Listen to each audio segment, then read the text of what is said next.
మహారాణి గారు, పాలు ఇలా నల్లపడిపోయాయేంటి? బహుశా ఈ కరవాలానికి విషం అంటుకొని ఉండాలి. తమకు అత్యంత ప్రియమైన వస్తువుని ఎవరికైనా అన్యాక్రాంతం చేస్తున్నప్పుడు ఆ వస్తువుని పాలతో అభిషేకించటం చాలా మంచిది. నేను భగవంతుడి సేవకురాల్ని. సేవించటం అనేది నా ప్రధాన బాధ్యత.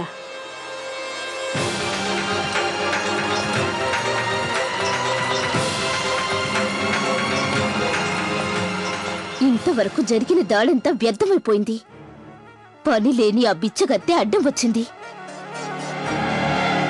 కానీ ఇంకోసారి ఎప్పుడు ఇలాంటి పొరపాటు ఎంత మాత్రం జరగకూడదు. తీసుకోండి ప్రధానమంత్రి గారు. మహారాజా, తమరు ఈ సేవకుడి పరువు నిలబెట్టారు. ఒక రాజుగా ఇది మా కర్తవ్యంగా భావిస్తున్నా.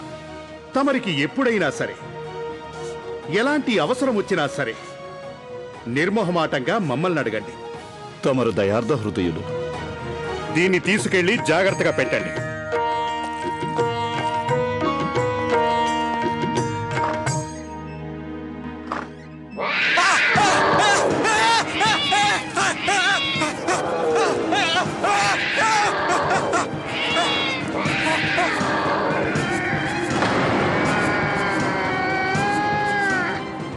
ఓరి దేవుడా, ఈ పిల్లి మీ గదిలోకి ఎలా వచ్చింది? ఈ పిల్లి మా వస్త్రకోశంలోకి ఎలా రాగలిగింది? క్షమించాలి. మేము ఎలాంటి అలక్ష్యాన్ని సహించలేము. చిత్తం మహారాజా.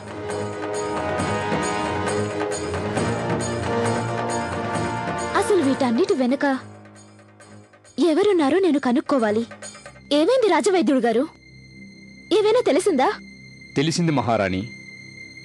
ఈ కరవాలాన్ని ప్రాణాంతకరమైన విషయంలో ముంచడం జరిగింది. దయచేసి క్షమించండి మహారాణి. నేను ఈ విధానం ఇంకెవరికీ చెప్పలేదు. ఇది నా ఒక్కడికి మాత్రమే తెలుసు. దీన్ని తయారు చేసే విధానాన్ని రాసి నా దగ్గరే దాచుకున్నాను. లిఖితపూర్వకంగా రాసి దాచుకున్నారా? నిజంగా మహారాణి గారు. ఎక్కడ రాసించారు మీరు? నా 30 ఏళ్ల కృషి ఫలితాన్ని రాసి మరీ నా దగ్గర పెట్టుకుంటాను.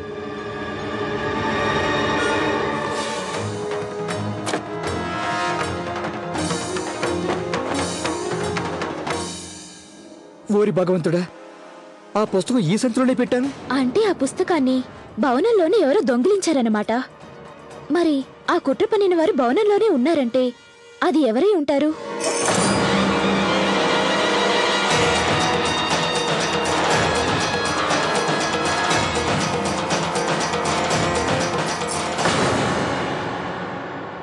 ఏమైంది సక్కుబాయ్ గారు? ఈ కరవాలని చూడగానే మీ మొహం ఎందుకలా వెలవెలబోయింది? అరే, ఏమిటిది? ఏమిటి మీరు చేస్తున్న పని? ఏం లేదు.